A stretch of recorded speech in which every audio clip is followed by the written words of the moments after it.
Semen retention creates an attractive face. It is often reported, though the mechanisms behind it are not so deeply known. Let's explore this a little further. To create the conditions for a healthy-looking face, one must first establish the conditions for a healthy body. Among many factors, perhaps the most important is a healthy heart, as it transports blood, the vital life principle, to all areas of the body. It may come as a surprise to hear that testosterone, that is, the main sex hormone produced from the gonads, is synthesized from cholesterol. And cholesterol, despite the bad press it has received, is an essential building block of life and absolutely essential to the health and longevity of your being. We often divide cholesterol into LDL, the bad sort, and HDL, the good sort.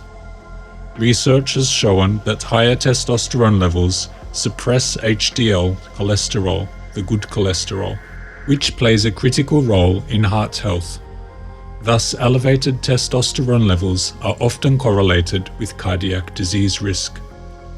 In a 1992 study, researchers suppressed gonadal activity in 5 participants, which lowered their testosterone levels, while a control group maintained normal serum testosterone levels.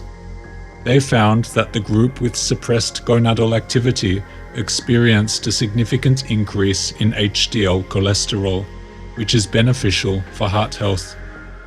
A man who is constantly stimulating the gonads with sexual activity is flooding his system with androgens, and it is this excess of androgenic activity that is said to reduce levels of good HDL cholesterol and thus increase the risk of coronary heart disease.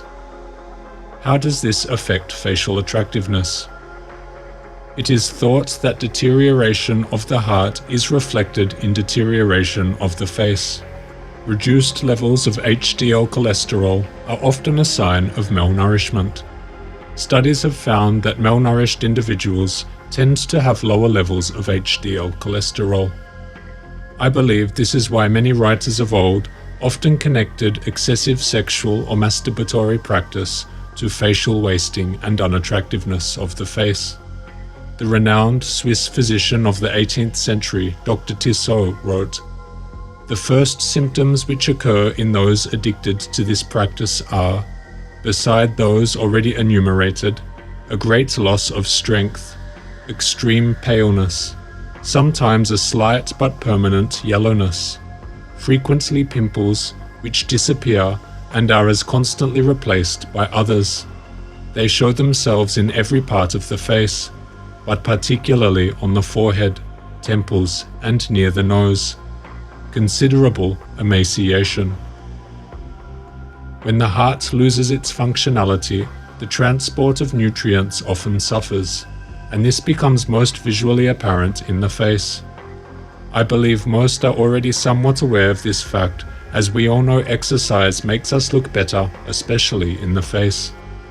That effect is of course the nutrifying effects of good circulation, as blood flow to the face delivers the nutrients required for good health, and thus its attractive appearance. In other words, poor conditions of the heart often impart poor conditions to the face. There is research to support this. I believe that much of the troubles people experience from sexual depletion comes from a depletion of the bloods. And when the bloods are in deficient supply, the other bodily systems and organs will suffer in both form and function. Here is one of the numerous accounts from the 1800s that drew on this connection between masturbation and the face. But another sign which masturbators show, and upon which the physician feels himself at liberty to rely with great certainty, is their facial aspect. What an interpreter of habits, practices, feelings, thoughts, and conditions of body and mind the human face may become. The angry man is seen and known to be angry quite as readily by looking at him in the face, as by any other manifestation which he may present. The dispirited or despairing individual is seen and known by the particular conditions which his face presents. The joyous, happy child shows its pleasurable emotions in the face. So the face becomes a reservoir in which may be garnered up and through which may be expressed all the feelings and intensities of which the individual is capable.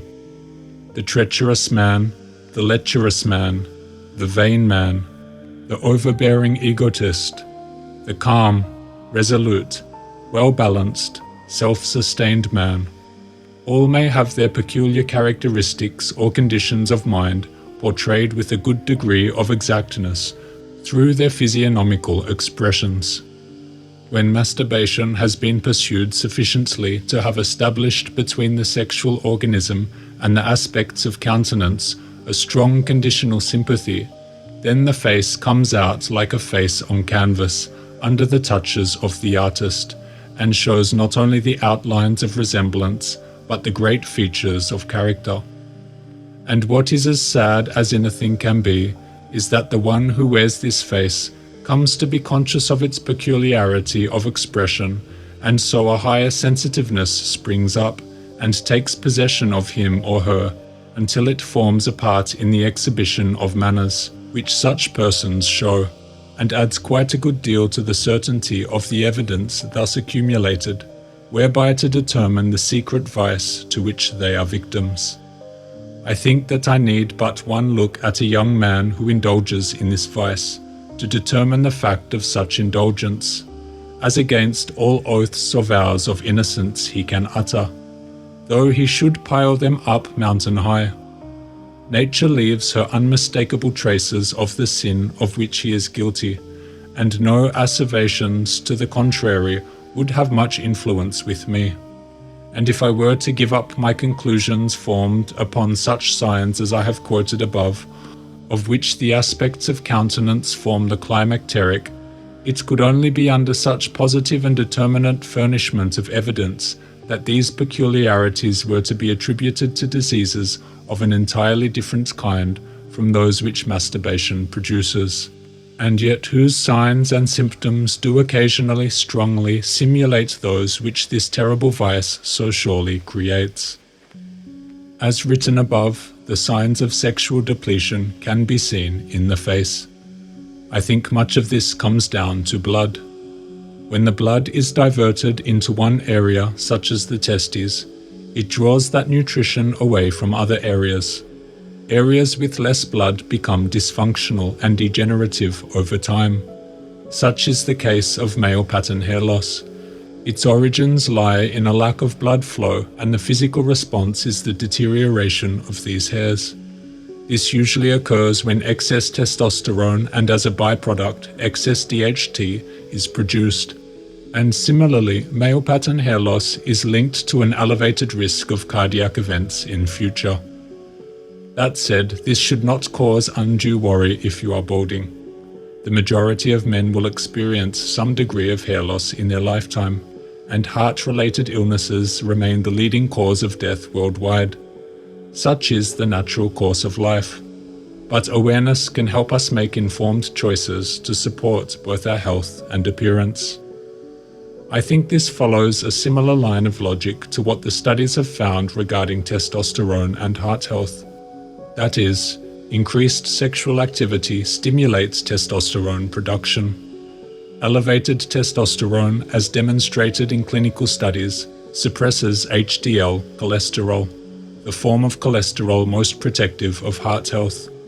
Low HDL makes the heart work less efficiently, and since the face depends on good blood flow, poor circulation can cause it to look pale or lifeless, and even emaciated. Each step in this chain is supported by established biological mechanisms. While research hasn't yet connected them in a single study, the logical connection between these processes is clear and internally consistent.